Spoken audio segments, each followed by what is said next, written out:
un rêve qu'on appelle, je vois ici mon ami El Kassim qui est de la même promotion de l'ENA, nous faisons partie de cette génération qui avons rêvé de l'indépendance d'un État algérien qui aurait à faire un bilan autre que celui que nous faisons aujourd'hui. C'est-à-dire un État indépendant. Justement, je vais réagir sur ça, parce qu'il parlait du bilan, en même temps faire le lien avec ce que nous vous avons présenté. Est-ce que parmi tous les chantiers de rupture qui ont été présentés sur la ville, par exemple, est-ce que vous pensez que ces chantiers tiennent la route? Est-ce que ce sont vraiment des chantiers de rupture ou ce sont des choses qui ont déjà été évoquées? La place du citoyen à l'intérieur de la cité, à l'intérieur de la ville, c'est quelque chose qui a déjà été pris en compte, ou la manière dont on le présente à travers notre modeste contribution ne sont pas peut-être assez mis en valeur. Comment vous réagissez par rapport d'abord au levier que nous avons présenté? La question est pour vous et pour l'ensemble des panélistes, et également par rapport à ces différents chantiers de rupture que nous mettons ici au débat, que nous présentons. Quand je dis passer de la verticalité qui va plutôt du haut vers le bas, puis du bas vers le haut, en faisant de l'horizontalité, ça suppose la redéfinition et des combats terribles, de rupture, des combats de rupture. Ça veut dire quoi? Ça veut dire qu'il ne faut plus considérer le mouvement associatif comme il est considéré jusqu'à présent. Il faut que le citoyen s'approprie sa citoyenneté. Sinon, rien ne se fera. Il faut, ça a été dit ce matin, il faut que l'État se contente dans ses missions régaliennes de régulation, etc. Et qu'au niveau, par exemple, de l'ensemble des codes qui administrent la wilaya, la commune, etc., que la mission de proximité, la culture, par exemple, pour revenir à la culture, fait partie essentiellement, ça a été dit également ce matin dans l'intervention, de plus en plus, les choses les plus belles qui se font en matière de culture dans les espaces, notamment urbains, dans nos villes, qui sont de plus en plus monstrueuses, du fait même, là aussi la question a été soulevée, de l'aménagement du territoire. J'ai fait un article au début du mois de janvier que j'ai appelé l'Algérie côté trottoir. La ville est en train ne se développe pas, même si elle se développe. Vous allez à Elbenian, vous voyez ces monstruosités qui montent vers le ciel.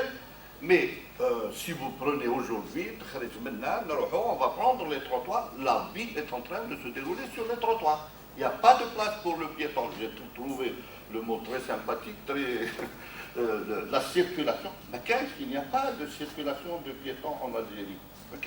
Je veux dire qu'il faut une nouvelle citoyenneté, il faut une nouvelle culture, il faut surtout une répartition dans les tâches de l'État. L'État doit continuer à réguler. Et à ce moment-là, au niveau local, je prends un exemple, et je terminerai avec ça. J'ai rêvé un jour, comme a dit Hamed Rib, j'ai rêvé un jour de faire un musée dans mon village natal à Toudja, qui est un village qui est porteur d'un certain nombre d'éléments culturels, un aqueduc romain, le ceci, le Jules Roi, des écrivains qui sont passés là parce que c'est un beau village, etc., etc. Et quand on a réussi à faire ce musée, petit musée, regardez au niveau des symboliques ce qu'on a pu développer à notre corps défendant. C'est le socle pelaire de la commune qui s'est transformé en musée. Vous allez le mettre comme projet, j'ai comme projet de transformer un socle pelaire en musée, les gens vont vous prendre. Et pourtant, au moment où on a cherché, l'Union européenne, dans le cadre d'ONG2, a donné un peu d'argent, la commune a dit, le plus bel espace, l'espace le plus grand que j'ai, c'est le socle pelaire. Il a été implanté par parachutage, à l'époque, c'était l'époque des Socopulacs, comme une verrue dans ce petit espace d'un village qui avait toutes des petites maisons en toile, une verrue, et bien aujourd'hui, on est en train de le transformer et on est en train, y compris, de faire le challenge de le transformer pour l'adapter avec l'environnement. Vous voyez, et là, les acteurs, c'est quoi? L'association, une commune,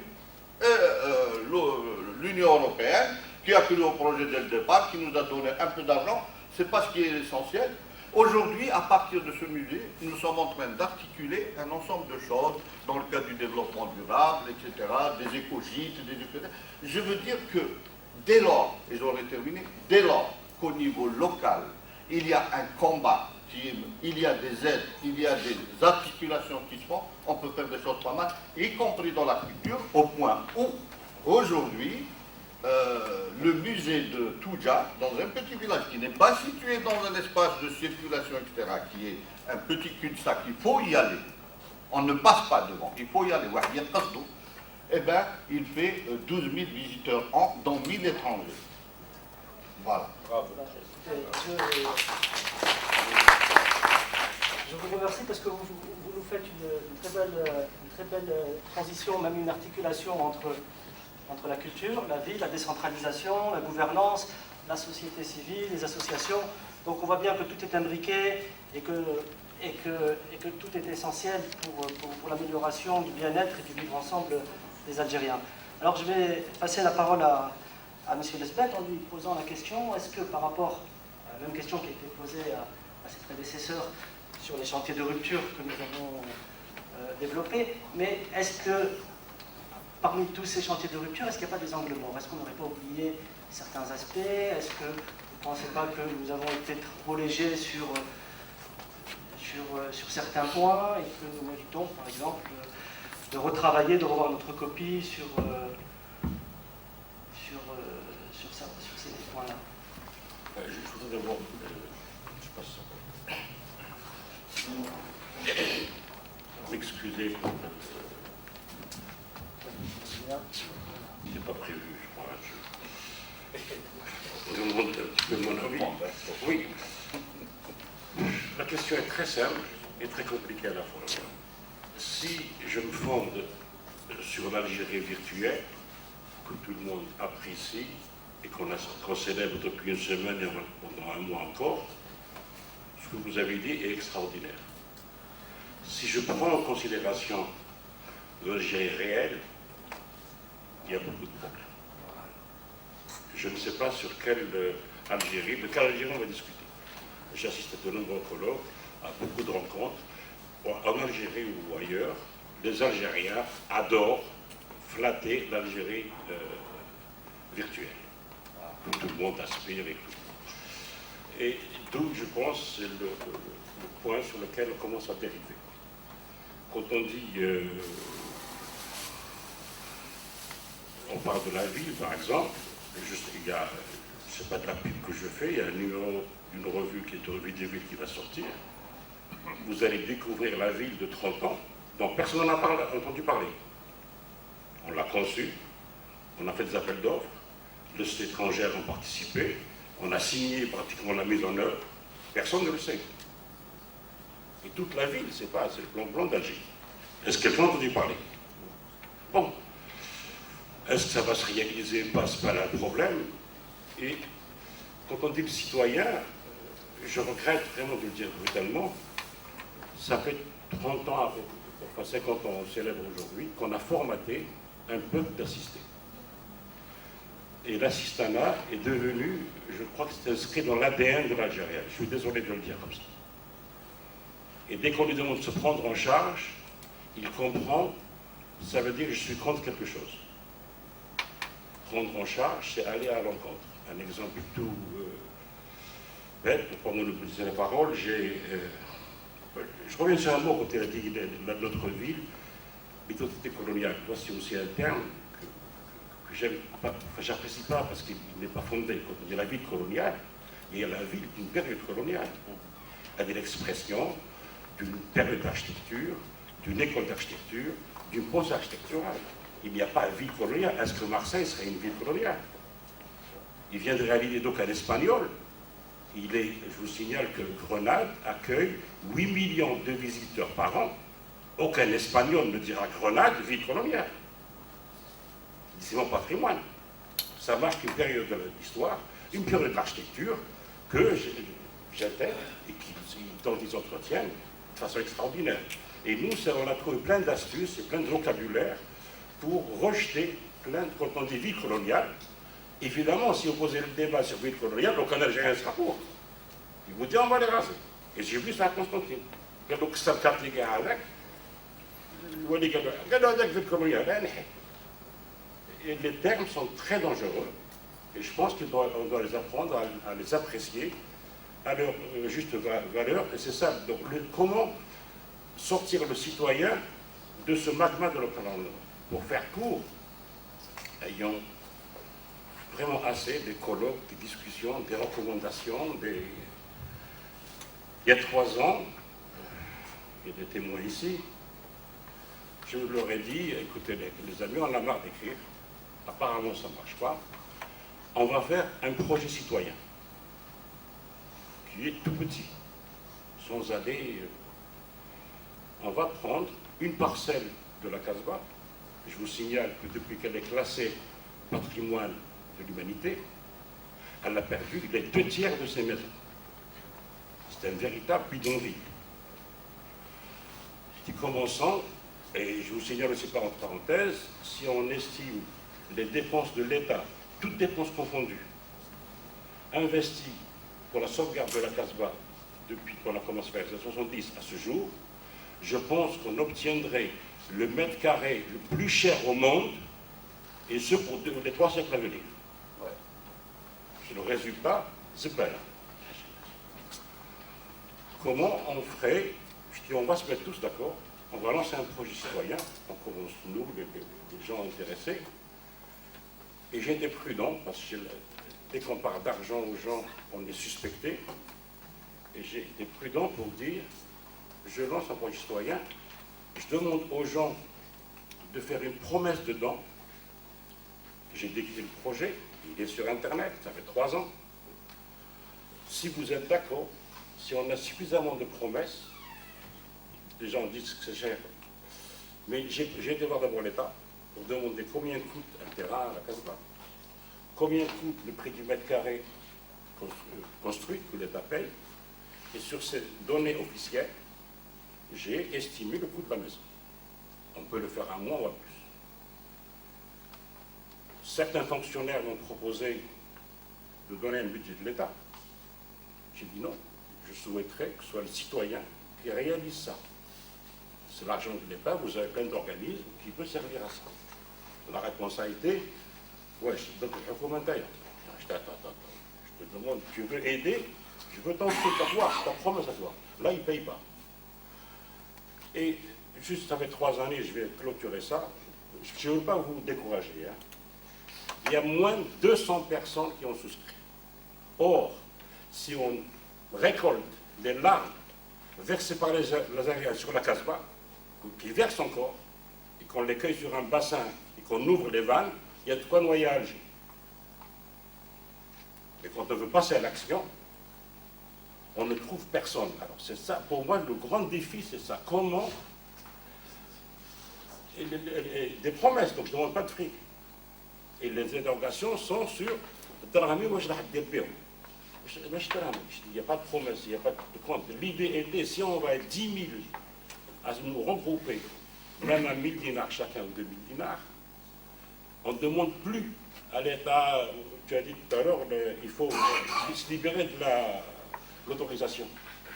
Et bien au lieu d'aller pleurer pendant une semaine où je compte aller faire l'association, là on va dire, nous sommes déjà 20 000 mobilisés.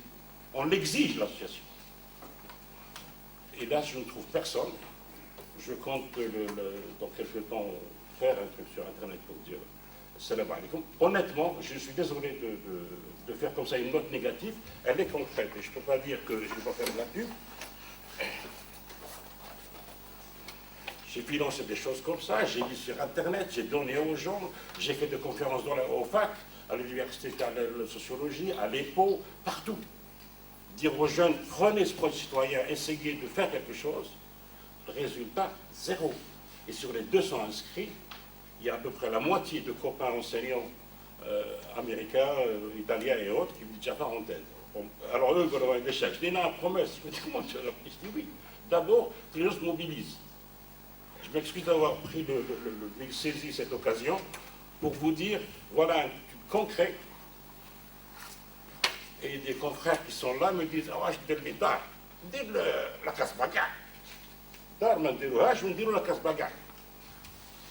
Excusez-moi. Je vais juste vous répondre. Je vais juste un peu pour répondre parce qu'on sent votre émotion et en même temps, il y a un véritable chantier à travailler sur la préservation du patrimoine. Et en fait, vous avez une expérience de terrain qui vous permet de voir que les choses ne sont pas aussi simples qu'on peut les dire. Vous nous dites que nous rêvons, mais nous n'avons pas d'autre choix que de rêver. Donc, nous en profitons, nous essayons de vous emmener avec nous, mais pour arriver sur des choses concrètes, sur la base de vos acquis et de votre expérience. Alors, je pense que les débats tout à l'heure permettront de réagir, permettront à la salle aussi de vous entendre et de dialoguer sur ça. Voilà. Je vais passer la parole au professeur Boumaza qui, avant de passer la parole à la salle, et après on pourra ouvrir le débat, réagir aussi bien sur le thème de culture que sur celui de la ville, même si au niveau du panel, on est beaucoup plus orienté sur la ville et sur l'urbanisme. Voilà, je vous laisse la parole. Merci. Donc je suis universitaire, chercheur, ayant fait ma thèse en Algérie, mes études en Algérie, historien d'origine, passé à la géographie, la socio-économie, spécialiste de questions d'urbanisme, d'aménagement, de développement. Et je réfléchis actuellement avec le CRASC et des amis sur le changement. Nous allons continuer un chantier ouvert sur penser le changement. J'ai adhéré dès le départ à l'initiative NEBMI, que je continuerai à soutenir, dont je partage totalement l'esprit, même si on peut être dans l'idée que c'est une illusion technocratique, un petit peu déconnectée d'une réalité politique et d'une réalité culturelle. Parce que la question de l'Algérie est une question politique, c'est une question également culturelle, puisque nous sommes le seul pays qui a été colonisé autant de temps et dont l'identité culturelle est une identité problématique, traumatique et difficile à poser. Ma dernière communication au colloque qui a été organisé par le Centre de recherche d'histoire-préhistoire portait sur ce que j'appelle la résilience, c'est-à-dire la capacité à traiter le malade à partir du trauma. Et l'Algérie est un pays de trauma. C'est un pays traumatisé par 132 ans de très violente colonisation qui a été déstructurante. Et cette colonisation, qui n'est pas la seule cause, nous sommes toujours responsables de ce que nous vivons, nous sommes toujours responsables de ce qui nous entoure, nous sommes toujours partie prenante de ce qu'il y a. Ce qui s'est passé depuis l'indépendance est une suite de la colonisation. Ce qui s'est passé après l'indépendance est une suite de ce qui s'est passé avec l'assassinat de Aben Ramban et la mise à l'écart du MTLD et la mise à l'écart de Saleh Hadj par le processus même de libération nationale. C'est la suite de ce qui s'est passé en 1962 quand les troupes des frontières sont entrées, ont désarmé l'ALN et jeté l'ALN, jeté l'OCFLN, jeté le militantisme des Mousseddilines, jeté l'expérience algérienne pour la ranger autour d'un mode d'organisation qui a été ensuite formalisé à travers un coup d'État digne de ce nom et préfigurateur de ce qui s'est passé dans beaucoup de pays d'Afrique, le coup d'État du 19 juin, qui, quelles qu'aient été les bonnes choses, on met des guillemets, réalisées sous le gouvernement de Boumedienne en matière de défense de la nation, de l'État, mise en place de structures, d'une réglementation, d'une législation, etc., etc., et aussi d'une défense de l'État, de la patrie, ont jeté les germes de ce qui s'est passé par la suite, tout aussi bien la décennie noire et ce qu'elle avait comme fondamental idéologique et culturel, comme rupture à l'intérieur du peuple algérien, et de ce qui s'est passé après la décennie noire, c'est-à-dire la constitution depuis le règne de Bouteflika d'un régime de passage à un néolibéralisme tout à fait spécifique et caractéristique de ce qui se passe dans le monde, mais sous les formes algériennes, c'est-à-dire avec une étatisation des structures de néolibéralisation dans lesquelles, précisément, on ne sait pas encore comment va se passer la captation de la rente par un certain nombre de catégories, de groupes et de segments qui se sont constitués. Je vais vous interrompre parce que j'ai un vieux rêve d'interrompre un professeur lorsqu'il se lance. Ça n'a jamais eu l'occasion de vous dire que vous êtes... Alors le sujet est très intéressant, mais nous sommes sur la ville et la culture. J'y viens tout de suite. Ça a toujours été mon rêve de dire à un professeur qu'il était hors sujet. Non, j'y viens. Je vous rassure, j'y viens tout de suite. Je vous rassure, j'y viens tout de suite. Je vous fais confiance. Deuxième point. Je suis sur un projet sur ma ville natale, Mediana, symbolique, ville de culture, et ville où la question de l'urbanisme et du développement est posée. Un projet a été constitué pour penser l'urbanisme et la réflexion d'une ville comme projet pilote pour repenser complètement la question de l'urbanisme, du patrimoine, mais aussi en lien avec la culture. Et c'est pour dire que, par exemple, culture et urbanisme vont ensemble. Voilà. Alors, excusez-moi d'avoir été peut-être trop long sur ce point introductif pour situer un petit peu le fondamental des questions qui partaient de l'idée que l'initiative de Nebni pouvait être perçue comme technocratique et déconnectée d'une réalité politique.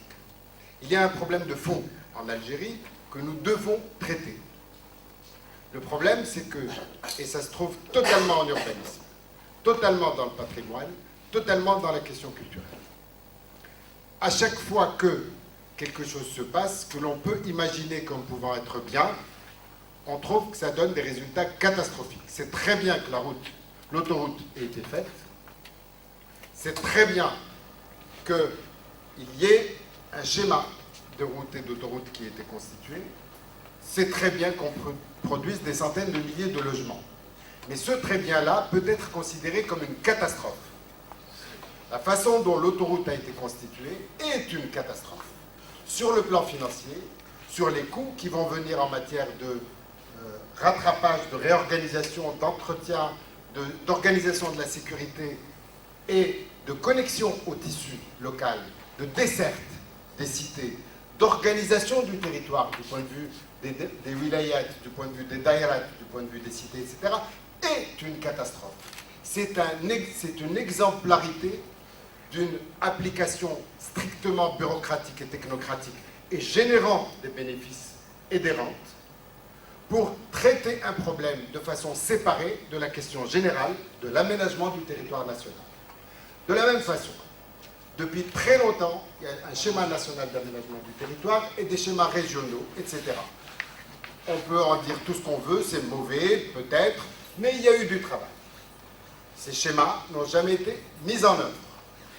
Là où on a poussé leur définition et leur mise en œuvre, c'est dans le domaine du tourisme. Et là aussi, on a monté des schémas touristiques qui sont complètement plaqués, déconnectés de la réalité, tout aussi bien du modèle touristique tunisien ou marocain que de ce que pourrait être un modèle touristique algérien, puisqu'il y a une clientèle nationale en Algérie, à la différence de la Tunisie et du Maroc, où il n'y a pas de clientèle nationale. En matière de logement, bien sûr, l'une des questions fondamentales, significatives de l'injustice, de l'inégalité, de la ségrégation, c'est le logement. Les Algériens ont besoin de logement. L'être humain. L'être humain, c'est fondamental. On sait qu'on ne sait rien dans ce domaine. On ne sait pas combien il y a de logements qui ont été réalisés, qui ne sont pas occupés. Qu'il s'agisse de logements de la production publique, qu'il s'agisse de la promotion privée ou de l'initiative spontanée à partir des libéralisations en matière de construction de logements. La production de logements ne répond pas aux besoins. Cela aggrave les problèmes liés au logement, qui sont à la fois des problèmes d'efficacité économique des ménages, des problèmes de gestion et de l'organisation et de la vie de la famille, des problèmes de qualité de la conduite, de la formation des enfants dans les établissements scolaires, etc. Des problèmes également de lien entre le logement, les services, les équipements et le territoire. Tout cela est strictement technocratique et renvoie à la critique fondamentale, théorique, de la production contemporaine du logement, qui est une production technocratique découpée des milieux locaux. Ça renvoie totalement à la critique de la question du patrimoine, même celle qui est conduite par l'UNESCO, mais aussi la façon dont elle est constituée ici. Le patrimoine, l'équipement et le logement, ça va ensemble. Tout ça est connecté. Voilà. Alors, et pour être court, je dirais que les questions ne sont pas des questions de moyens ou de compétences. Nous avons les compétences, nous avons les moyens. Et s'il n'y avait plus, si la chute du prix du pétrole descendait, ce serait excellent, et nous aurions toujours les moyens, parce qu'à ce moment-là, nous vivrions avec peu de moyens et nous les utiliserions de façon plus parcimonieuse. Alors, je suis tout à fait d'accord avec les propositions de Nebni qui sont cohérentes. La question, c'est la façon d'appliquer tout cela. Le meilleur des choses que l'on fasse peuvent être totalement détournées, interprétées tout autrement et mise en œuvre tout autrement. Parce que, tout simplement, la question du pouvoir est déterminante. Si on modifie une loi, un décret, une circulaire, une procédure, des manières de faire des cahiers de charges, pour contourner la corruption, et qu'on ajoute en fait des points qui apparemment tendent à contourner la corruption, en fait, on ne fait rien d'autre que compliquer encore les choses et aggraver la corruption. C'est ce qu'on peut constater dans tout appel d'offres. En matière d'urbanisme, d'architecture, c'est très bien toutes ces questions-là. Dans le domaine de la culture, comme dans les autres domaines, on sait bien que ce n'est pas l'Oueli qui a la compétence pour définir des manifestations culturelles et qu'il a recours à des compétences algériennes qui sont écartées parce qu'on leur dit qu'ils n'ont pas les compétences dans la réponse aux appels d'offres, qu'ils n'ont pas d'expérience, etc. Là, il y a une question de pouvoir et de décision qui doit être contrôlée. C'est la question de la démocratie. Je voudrais en terminer. Le point focal et essentiel qui est développé dans les propositions de Nebni, c'est la question du local. Le local, ce n'est pas l'affaiblissement de l'État. Le local, c'est au contraire le renforcement et la redéfinition de l'État. Et ce n'est pas le retour au local par la déconcentration, la responsabilisation locale, la mobilisation des acteurs locaux autour des projets que l'on peut à la fois réaliser ce qu'il faut réaliser qui est déjà engagé, etc., et que l'on peut repenser complètement la législation, la réglementation, les procédures et l'organisation des acteurs. Peut-être, je vous laisse poser peut-être des questions. Dans la salle, ce qui était très intéressant, à chaque fois, vous disiez Nebni a très bien fait les choses. Du coup, je ne pouvais pas vous retirer la parole. Donc, c'est là, je vous remercie. Donc, nous avons entendu, nous allons vous entendre encore une fois. Nous avons devant nous toute l'Assemblée qui est ici, qui est là, qui va vous poser à la fois des débats par rapport à vos réactions sur la présentation. Nous attendons également de la salle ici des commentaires sur la présentation qui a été faite, sur les chantiers, sur les critiques que vous avez, sur vos expériences personnelles. Alors, si vous permettez, il serait bien qu'on commence par une première salle de questions sur la culture. Nous avons entendu évidemment les réactions sur la ville, mais avoir un peu vos réactions sur la culture, que nos panélistes, sans aucun doute, réagiront de manière intéressée, comme Abdelkrim Bouder et moi-même, sur ces questions-là. Alors, je vais vous demander, comme il est assez difficile d'être le modérateur pour un thème de vivre ensemble, de vous limiter la parole. Je vous demandais juste d'être bref, c'est-à-dire de ne pas dépasser les 3 minutes de vos interventions. Et après, nous ferons une seconde salle de questions sur la ville, une troisième sur la ville. De toute façon, nous avons encore une bonne heure de débat, donc pensez à tous ceux ici dans la salle qui souhaiteraient également intervenir. Donc, sur les thèmes, c'est les télévisions que les gens regardent le plus souvent, les autres activités culturelles, en fait, enfin, autant en Algérie qu'ailleurs, restent comme quelque chose qui est réservé à une minorité. Donc au niveau audiovisuel, comment vous abordez les choses, hein? Je parle de télévision, radio, qu'est-ce qu'il y a comme chantier dans ce domaine? est-ce qu'il y a d'autres questions? Merci. On répondra en groupe. Bonjour. C'est plus un commentaire par rapport à votre initiative qui est bien évidemment excellente. Le thème de la ville.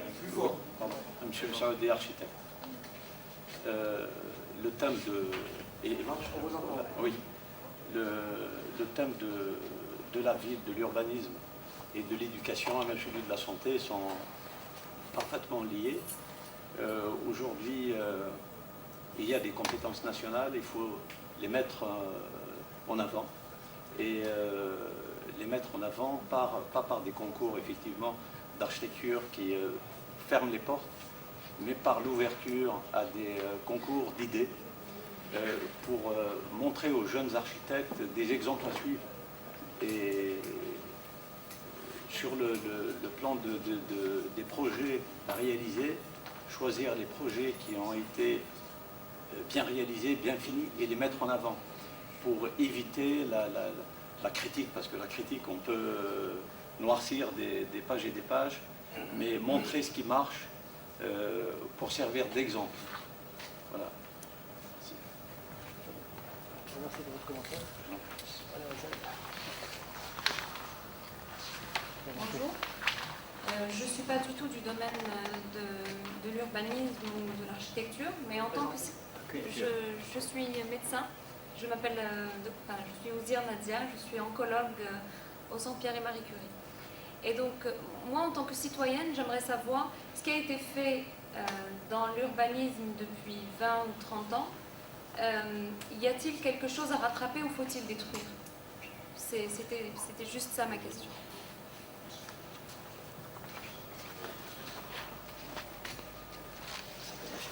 Oui, on y va là. Je vous remercie, chers collègues, vous avez ouvert le... Moi, je suis médecin, je suis le docteur Benachnou. Puisqu'on a parlé d'urbanisme, moi, je trouve qu'on ne peut pas séparer. C'est la ville qui produit la culture. Moi, j'aime la notion d'Algérie réelle, quotidienne, et d'Algérie virtuelle. Virtuelle comme, entre parenthèses, les panneaux, de grands panneaux qui viennent d'apparaître sur Alger, où il y a des projets futurs. Mais c'est des trucs, je ne comprends pas. Est-ce que vous êtes dans le métier? Vous pouvez nous informer. Wahda. Mais moi, j'aimerais vous parler de quelque chose qui me fait mal au cœur. Je souffre. J'ai vécu et je vis toujours ma quotidienneté est à Blida et dans la Mitidja. Je ne sais plus, j'ai envie de crier que cette Mitidja, elle a été violée. Elle continue à être lacérée. Je ne sais pas si vous la fréquentez quotidiennement. C'est une zone agricole qui a été transformée, mais comme la collègue disait, est-ce qu'on peut récupérer? Quand vous mettez une autoroute, comment vous allez récupérer? C'est impossible. Est-ce que c'est une mission impossible? Moi, j'aimerais recommander de la part de Nebni de nous programmer un film, même base sur la ville. J'ai oublié, c'est un réalisateur italien, mais je crois qu'il faut, on parle de jeunesse, de transmission, mais ça c'est important. Autre chose, il y a un mot, une situation qui décrit une situation. L'exode rural, c'est un mot tabou. Comment voulez-vous réfléchir quand vous avez cette masse immense de population qui est mobile? Sur quoi vous allez construire? Sur quoi? C'est terrible. Et ensuite, le fait de construire, je reste toujours à Blida, il y a la ville, je m'excuse, la ville coloniale, historiquement parlant, le centre. On a construit en centre concentrique des cités, mais tenez-vous bien, les gens qui habitent ces centres concentriques, je ne dirais pas ces nouvelles villes, ces cages là où on a parqué les gens, viennent pour s'urbaniser, viennent se promener, faire leurs achats au cœur de la ville qui est la ville coloniale. Je ne sais pas moi, quels sont les mots, que veut dire une ville, que veut dire urbanisme? Je crois que c'est là où c'est virtuel. Il faut parler avec des mots, un vocabulaire qui traduit la réalité sur le terrain. Pas des visions futures. Et j'aimerais que, si possible, m'expliquer ce que c'est ces grands panneaux qui sont apparus à Alger. Les grands panneaux, c'est pas nous. Hein. Non, c'est votre boulot. C'est votre boulot. Ah, non, je ne sais pas. Vous êtes plus proche de la chose. D'accord. À l'USTHP. Donc par rapport donc au projet NAPNI, si je suis venue, c'est que justement, bon, je viens peut-être un peu tard parce que je n'ai eu l'occasion de découvrir ça que dernièrement. Donc c'est une initiative absolument porteuse de rêves et ça donne une image des jeunes Algériens tels que j'aimerais qu'on en voit beaucoup, parce que c'est à eux de faire. Nous, on devient négatif, je deviens de plus en plus négatif, mais les jeunes, c'est aux jeunes de fonctionner. Concernant juste les options, je rejoindrai peut-être l'idée du professeur Bourmassa, c'est-à-dire les leviers sont excellents, etc. Mais quel est le levier que vous comptez proposer pour lever le blocage total du contrôle de l'État pour la culture et pour tous les autres domaines. Parce que la sensation que j'ai, c'est que justement cet État totipotent qui a besoin de tout contrôler, qui a besoin de distribuer, qui a besoin d'exister par nos besoins, bloquant tout, je n'arrive pas à concevoir comment mettre en pratique les propositions qui semblent correctes, même si ce n'est pas du tout mon domaine de pratique. Donc voilà par rapport à cette notion d'État, qui, je le dis, moi la sensation que j'ai, c'est que ça rend impuissants les jeunes. Je les vois, ils se sentent impuissants. Donc faire quoi? Automatiquement, ou violent. Je ne cache pas que personnellement, dans ma pratique quotidienne, enfin pas par rapport à l'enseignement, mais j'ai pu avoir, aussi pacifiste que je sois, des compréhensions de la violence que peuvent avoir les gens, parce qu'on est totalement ligoté. Totalement ligoté. C'est la sensation que j'ai par rapport aux gens.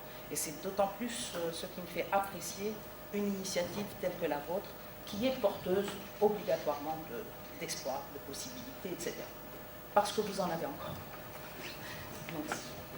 Voilà. Donc, Saïd Boukaya, je suis membre de l'AMI. Par rapport à cette thématique déclinée d'une manière peut-être simultanée ou à travers une ingénierie savante, l'urbanisme et la culture, de manière à ce que, comment dire, en parfaite adéquation avec ce projet de société. Parce qu'aujourd'hui encore, j'ai l'impression qu'on se cherche, la société algérienne se cherche, quel est le projet de société pour cette Algérie que nous voulons en 2020. Voilà. Et je pense que ça, c'est important à intégrer dans cette réflexion. Bonjour, je suis prof d'université, sociologue. Donc, je vais essayer d'être, disons, discipliné. Voilà. Vous avez dit qu'il fallait parler de culture, puis ensuite parler de la vie. Ou alors je peux faire les deux choses en même temps, Malèche. Vous pouvez le faire, mais juste pour votre nom. Je vais être rapide. Le nom. Safarzi Toumoudani, voilà. Alors voilà, j'interviens sur deux points. Le premier point, c'est un point de détail qui me semble qu'il n'a pas été relevé au niveau de votre présentation sur les questions de culture. C'est le carcan réglementaire qui empêche les rares libraires actuellement sur la place d'Alger de travailler de manière assez libre. C'est-à-dire qu'il y a une réglementation extrêmement contraignante, le crédit documentaire, je ne sais quoi pas, qui les empêche de faire leur métier de libraire, c'est-à-dire d'importer des bouquins et de faire... Le travail de libraire est un travail extrêmement, disons, technique, qui demande un savoir-faire. Et le carcan réglementaire qui existe actuellement au niveau de l'importation empêche les rares libraires qui ont beaucoup de bonne volonté de travailler de manière correcte. Il est quand même aberrant que dans les librairies d'Alger, on ne puisse pas trouver, par exemple, les grands auteurs. Moi je suis sociologue, je ne peux pas trouver les classiques de Max Weber, de Durkheim. Pourquoi? Parce que les libraires ne peuvent pas importer ça et on est obligé à chaque fois, quand on voyage, d'emmener ça dans nos valises pour les donner à nos étudiants. C'est extrêmement... Il y a, je crois, une réflexion à faire sur ces petits métiers, sur... Le métier de libraire n'est pas un petit métier, il est à la fois un petit métier, mais un grand métier par l'impact qu'il a sur la pratique de la lecture. Voilà, c'est le premier point sur lequel je voulais parler. Il y a énormément de choses à dire sur cette question, sur les questions de culture, mais je vais m'en tenir à cela. Je suis sociologue de l'urbain. Bon, je viens de terminer 2 articles dans des revues internationales sur les questions urbaines en Algérie. Revue Tiers-Monde, revue Confluence Méditerranée, qui ont sorti des numéros à l'occasion du 50e de l'Algérie. Et ce qui est aberrant, c'est que ce soit des universitaires français, des institutions de recherche françaises qui s'intéressent au devenir de nos villes chez nous et qui ont fait un travail absolument considérable de recueil de travaux sur ces questions de la ville et de l'urbanisme. Alors, ce que nous n'avons pas, ce que je n'ai pas observé ici en Algérie, il est vrai Il y a un séminaire qui va être tenu à l'EPO le 7 et 8 novembre prochain et qui va parler de la ville algérienne 50 ans après. Mais je crois que ce qui est important, c'est que dans notre réflexion, il faut, comme le dit notre ami Lesbeth, parler de l'Algérie réelle, et non pas de l'Algérie virtuelle. Et à ce propos, je voudrais intervenir sur une question extrêmement précise, c'est la question de la citoyenneté et de la participation. Très rapidement, j'ai eu l'occasion de faire un travail de consultant pour la Banque mondiale. Je ne suis pas, disons, parmi les gens qui considèrent la Banque mondiale comme étant une sorte d'institution, etc. Non, j'ai fait mon travail de sociologue, on m'a demandé de faire dans un programme de relogement qui a été fonctionné entre 1998 et 2002. Quand l'Algérie n'avait pas de sous, elle était pauvre. C'était un programme qui concernait 12 wilayas d'Algérie et où, pour la première fois dans le pays, on faisait appel à la participation des gens, la participation financière, mais aussi on demandait aux gens qui habitaient dans les bidonvilles de s'organiser, de faire des comités de quartier et d'être un interlocuteur, un acteur en plein et entier vis-à-vis de l'administration. Et ce que l'on constate, il y a des écrits sur la question, je ne vais pas... on constate, ce qui est intéressant, c'est que les gens qui habitent dans les démodés, ils ont adhéré dans l'ensemble à ce projet. Pour la première fois, on leur demandait leur avis, on leur demandait d'être imbriqués dans un processus. Ça a marché de manière absolument extraordinaire, de manière inégale, selon les wilayas. Bon, je ne vais pas faire résumer, selon les wilayas. Mais ce qui est important aussi à souligner, c'est que l'obstacle n'est pas venu des gens, des populations. Il est venu de ce que d'aucuns aussi ont parlé, on désignait aujourd'hui comme étant les logiques prédatrices. Notre administration ne veut pas de participation. Ça ne l'intéresse pas. Ce qui est important pour les fonctionnaires, pour les gens de l'administration locale, c'est la construction d'un grand ensemble de logements et de ne pas impliquer les populations dans cette histoire. Pourquoi? Parce qu'il y a des enjeux de distribution, il y a des processus occultes de répartition des logements à des clans, à des filières, à des clients, à des clientèles politiques qui sont cassés par ces dispositifs. Ce que je veux dire tout simplement, c'est que la participation, ne peut marcher, si l'on veut, que si on casse la logique de rente qui imprègne complètement le système de production de logements ici actuellement en Algérie. Tant qu'il y a de la rente, tant que les logements sont distribués de manière gratuite, et je rappelle pour les gens qui ne le savent pas que les Algériens qui habitent dans le secteur locatif ne payent pas leur loyer. Il n'y a uniquement que 35%. Et ce sont des chiffres qui sont là depuis une vingtaine d'années. 35% des Algériens payent leur loyer. Le reste loge gratuitement. Et là, je rebondis sur la question de citoyenneté. La citoyenneté, ça signifie aussi que les gens, que les citoyens soient impliqués financièrement. Un citoyen qui paye ses taxes, qui paye son loyer, peut demander des comptes. Voilà. Sans vraiment y répondre, aussi bien au niveau de la ville que de la culture, on parle beaucoup de déréglementation, non pas dans le sens d'un désengagement de l'État, mais simplement d'un retrait de l'État pour des missions dans lesquelles il n'est pas forcément le mieux approprié pour gérer ces questions, aussi bien en termes culturels qu'en termes de ville et d'organisation urbaine. La réponse est également la même pour ce qui est pour la libéralisation de l'audiovisuel, si c'était bien la question qui était posée par Lies. Il y a besoin, on ne peut pas rester, il y a une ouverture du champ audiovisuel et des radios qui est normalement annoncée. Il faut encadrer naturellement cette ouverture de manière à ce qu'il y ait une certaine déontologie et certaines normes qui soient respectées, mais sinon pour le reste, nous ne pouvons pas rester au banc de ce qui se fait ailleurs en termes d'accès à la culture. Je passe la parole à Ken, qui passera après la parole à nos panélistes pour réagir à toutes ces questions. Moi, je vais peut-être partager ce que j'ai retenu des interventions des panélistes. Le premier point concerne cette question d'illusion technocratique. C'est ça? Vous n'avez pas d'illusion technocratique. Je ne sais pas quel sens donner à ça. Il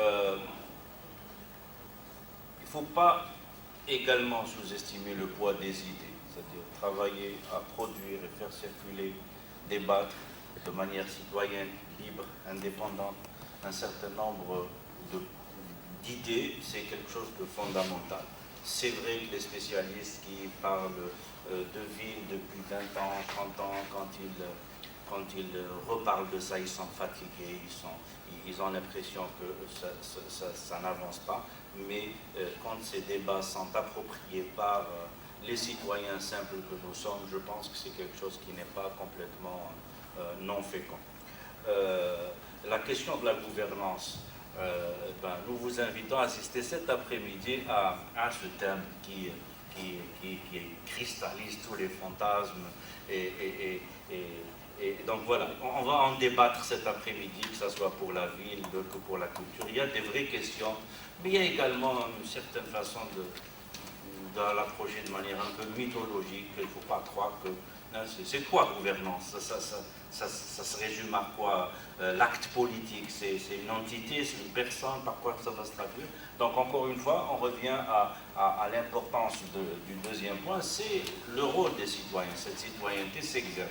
Et j'étais content de noter que c'est Pasmi, que c'est l'espèce. Voilà les bons exemples. Il y a des projets qui se font. C'est-à-dire, c'est pas pour dire que le politique ne doit pas jouer son rôle, mais dire qu'il y a également un rôle citoyen. Moi, personnellement, j'adhère à ce type d'association. J'ai souscrit à Darna et j'invite tout le monde à le faire. J'ai noté une idée intéressante pour la ville, pour la culture, cette idée de générosité, c'est-à-dire de ville généreuse, qui a été un peu de partager le développement. C'est quelque chose qui me semble très très intéressant, parce que c'est vrai, et c'est comme ça que j'ai compris ton intervention sur le modèle de la ville du 6e siècle. Nos parents, mon père, parce qu'il n'est pas né en ville, quand il est venu à la ville a été généreuse avec lui. Elle lui a proposé un certain nombre de choses, d'accès à la culture, un certain nombre de commodités qui ont structuré sa façon d'être et qui ont permis à ce que ses enfants peut-être fassent des études. Aujourd'hui, malheureusement, ces choses ne sont pas en train d'être reproduites. Ça me semble être très, très fécond.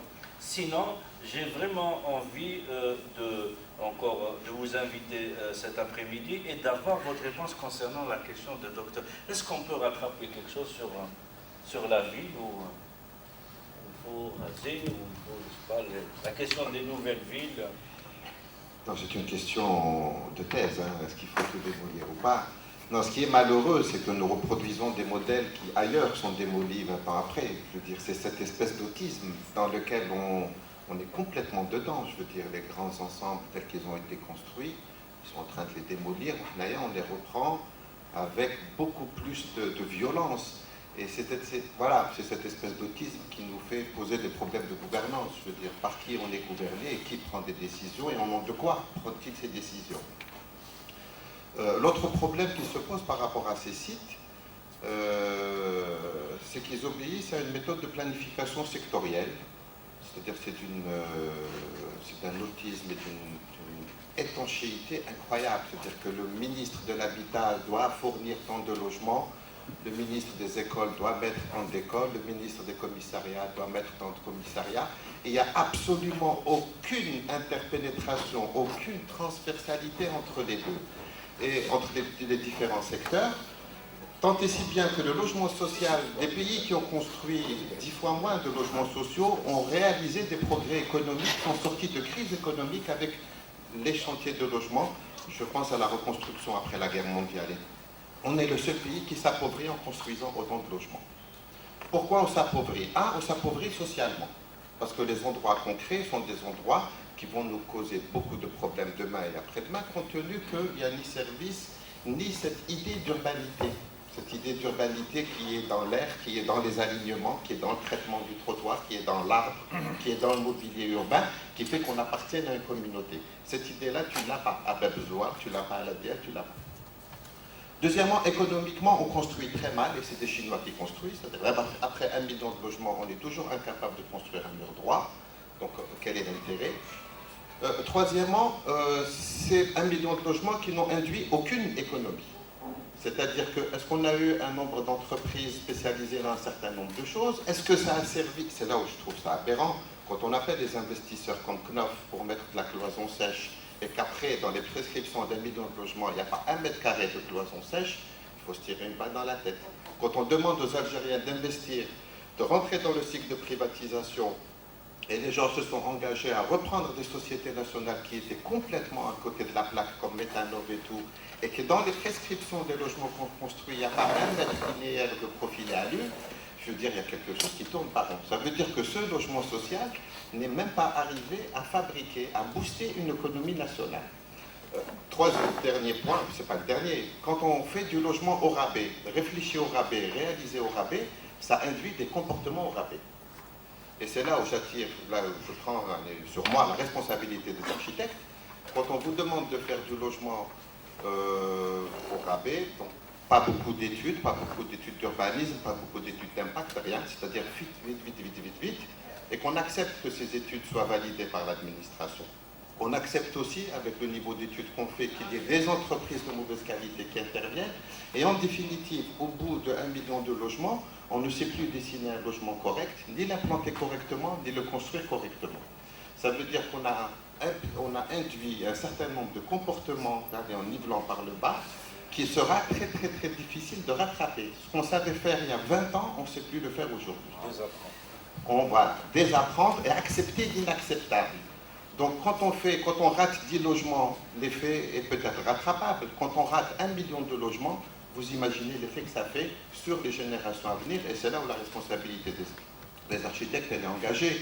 Ces projets-là ont été faits par des architectes algériens, la mahala, c'est-à-dire on ne peut pas se dérober de notre responsabilité par rapport à ce qui se passe.